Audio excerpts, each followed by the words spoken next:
गया। जैसे ही मैं अंदर जाने वाला था, पीछे से एक जानी पहचानी आवाज सुनाई दी। सेनालिन, तुम हमारा पीछा करते हुए यहाँ तक आ गए। मैंने आवाज की तरफ देखा। वो मेरा छोटा भाई सेनेटन और उसकी पत्नी सियालिन थे। मुझे देखते ही उसका चेहरा अचानक बदल गया। आंखों में घिन भरी हुई थी। स्वान पास आई और कंफ्यूज होकर मुझे और मेरे भाई को देखने लगी। तुम लोग एक दूसरे को जानते हो? बैंग, ये मेरे पति का एक्स प्रिजनर बड़ा भाई है। दिन भर कुछ नहीं करता, बस हमारी प्रॉपर्टी हड़पने की सोचता रहता है। उसकी बात खत्म होते ही सबकी नजरें मुझ पर टिक गई। घिन, क्यूरियोसिटी और मजाक से भरी नजरें। एक भारी प्रेशर मेरे ऊपर आ गिरा। उसकी झूठी बातें सुनकर मैंने मुट्ठियां भींच ली। दिल में ठंडी सिहरन दौड़ गई, जबकि मैं अपने भाई को ऐसे देख रहा था जैसे कोई जोकर देख रहा हूं। पहली बात, मुझे तुम लोगों का पीछा करने में कोई इंटरेस्ट नहीं। दूसरी बात, मैं कन्विक्ट इसलिए बना क्योंकि मैंने तुम्हारे पति की जगह जेल काटी। तीसरी बात, तुम मुझे एक्स प्रिजनर कहकर नीचा दिखाती हो, लेकिन मेरे घर से निकलने से मना करती हो। तो बताओ, बेशर्म कौन है? मेरी बातें इतनी शार्प थीं कि लोगों की नजरें मेरी भाभी पर और ज्यादा दिलचस्पी से टिक गईं। भीड़ की अलग अलग नजरों को महसूस करके मेरी भाभी ने भौहें सिकोड़ ली और शक भरे लहजे में बोली, सियालिन, बेकार की बातें मत करो। वो घर सेनेटेन का है, उसका तुमसे क्या लेना देना? वैसे भी लॉयर की नोटिस घर पहुंच चुकी है। उम्मीद है कोर्ट में भी तुम ऐसे ही जिद्दी बने रहोगे। भाई, मुझे पता है तुम अभी जेल से निकले हो और तुम्हारे पास रहने की जगह नहीं है, लेकिन वो कमरा हमने अपने बेबी के लिए रखा था। हम फैमिली है। क्या तुम्हें ये सब इतना अगली बनाना जरूरी है? मैंने उसे ठंडी नजर से देखा।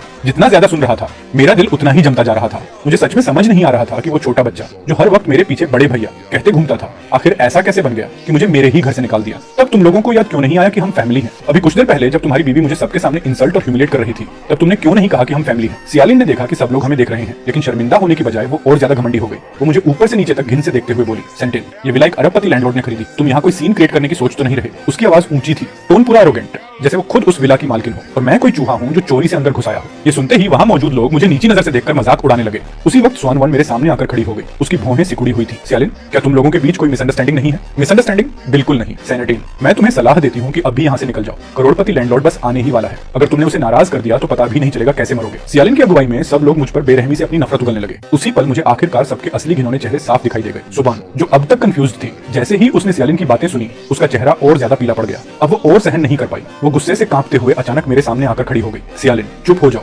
मिस्टर सेनेटन मेरे गेस्ट हैं। अगर तुम ऐसे उनकी बदनामी करोगी तो यहाँ तुम्हारा स्वागत नहीं है। अभी के अभी निकल जाओ। सियालिन ने गुस्से में स्वांग हुआन को धक्का दिया, फिर घमंड से हमारे पास चली आई। चेहरे पर तिरस्कार भरा हुआ था। मैंने तुरंत स्वांग हुआन को पकड़ लिया। पेट में अजीब सा दर्द उठ रहा था। मेरे अपने सबसे करीबी लोग मुझे नीचा दिखा रहे थे, लेकिन स्वांग हुआन मुझे बचाने के लिए खड़ी थी। और तुम कौन होती हो हमें निकालने वाली? तुम कोई करोड़पति मालकिन नहीं हो। यहाँ से जाने वाला तो ये है। हाँ बंगन, कहीं इसने तुम्हें बेवकूफ तो नहीं बना दिया? हम तो बस तुम्हारी भलाई के लिए समझा रहे हैं। ध्यान रखना, कहीं ये तुम्हारा फायदा न उठा ले। सुबंगन ने मेरे भाई और उसकी बीवी को गुस्से से देखा। उसकी सांसें तेज चल रही थी। यहाँ से जाने वाले तुम लोग हो। सेनेटिन वही करोड़पति लैंडलॉर्ड जिसने एक साथ 10 विलास खरीदी थी। सुबंगन की आवाज ज्यादा ऊंची नहीं थी, लेकिन हॉल में छाए सन्नाटे में वो किसी हथौड़े की तरह सबके दिलों पर गिरी। सारा शोर अचानक गायब हो गया। ऐसा लगा जैसे हवा तक जम गई हो। सिर्फ शौक में भरी भारी सांसों की आवाज सुनाई दे रही थी। सियालिन के चेहरे पर जमी मजाक उड़ाती मुस्कान गायब होने तक का वक्त नहीं मिला। वो उसी हालत में जम गई। उसकी आंखें फटी की फटी रह गईं और वो मुझे घूरने लगी। उसका शरीर हैरानी से हल्का कांप रहा था। वो इस सस्ते कपड़े पहने आदमी को, अभी अभी जेल से निकले एक्स कन्विक्ट को, उस करोड़पति से जोड़ ही नहीं पा रही थी जिसने 10 विलास पर करोड़ों उड़ा दिए थे। भगवान, तुम मजाक कर रही हो? ये ओनर कैसे हो सकता है? इसके पास तो रहने की जगह तक नहीं है। ये गरीब है। एक तरफ खड़ा सेनेटेन कागज की तरह सफेद पड़ चुका था, जैसे उसके शरीर की सारी ताकत खत्म हो गई हो। जो हाथ उसने सियालिन को पकड़ रखा था